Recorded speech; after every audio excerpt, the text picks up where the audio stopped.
Hello everyone, welcome back to the best maths channel on YouTube. I'm gonna start a maths Olympiad course in this topic of integer polynomials. It's my favorite topic, and it's a topic that everyone overlooks. So you, by watching this video, you're in the top 1% because no one else bothers to put in the effort, but you are. So congratulations. It's gonna be a nice short and sweet video today, because as we all know, the best things come in small sizes. This problem is from the Spanish National Olympiad, so their BMO1 equivalent. And it goes like this. We're given a polynomial with integer coefficients, an integer polynomial, and on it, 2 points are chosen that both have integer coordinates.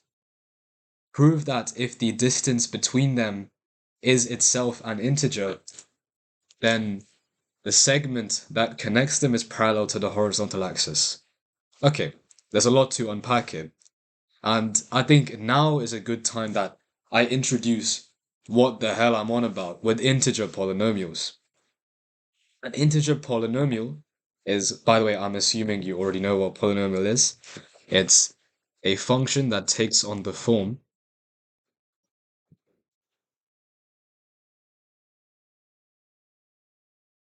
moment of silence for me to write this down. It's a function that takes on this form, right? You have a sum of x to the power of something and it's multiplied by a coefficient. That's what an integer polynomial is. When all of these coefficients here are integers. Okay.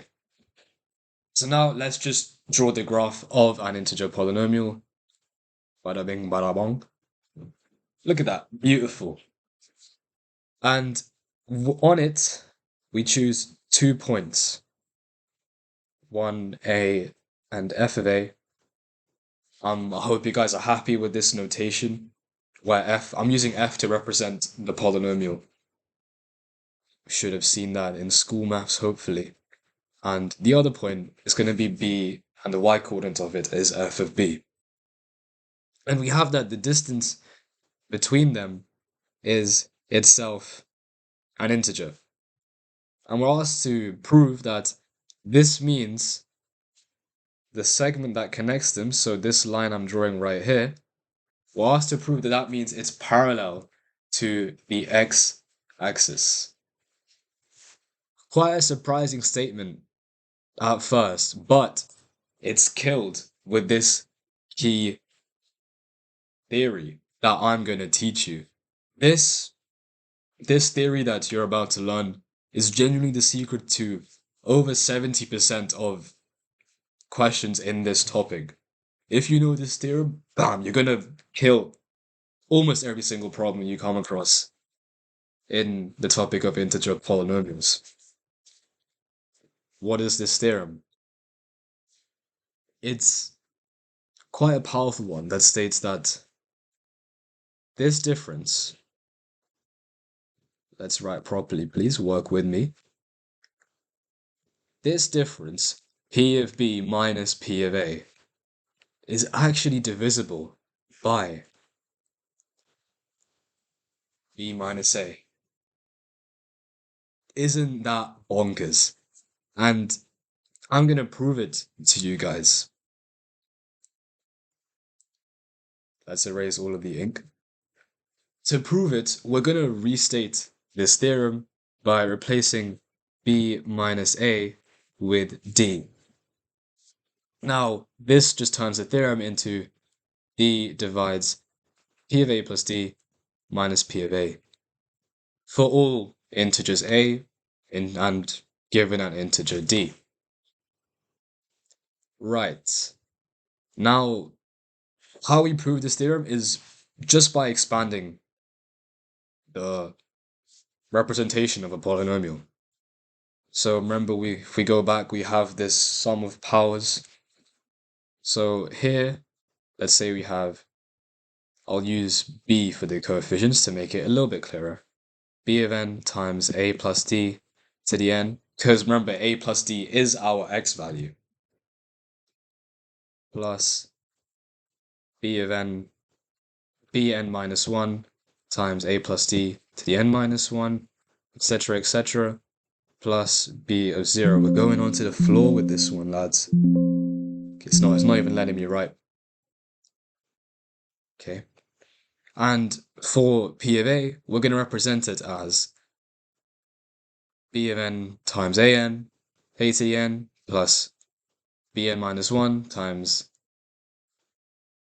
a to the n minus 1, all the way to b of 0.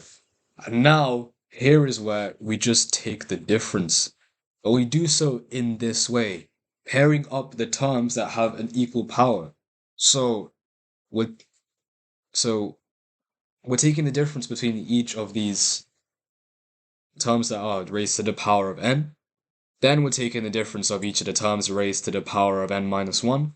And then so on and so forth. So this nth difference becomes b of n times a plus d to the n minus a of n.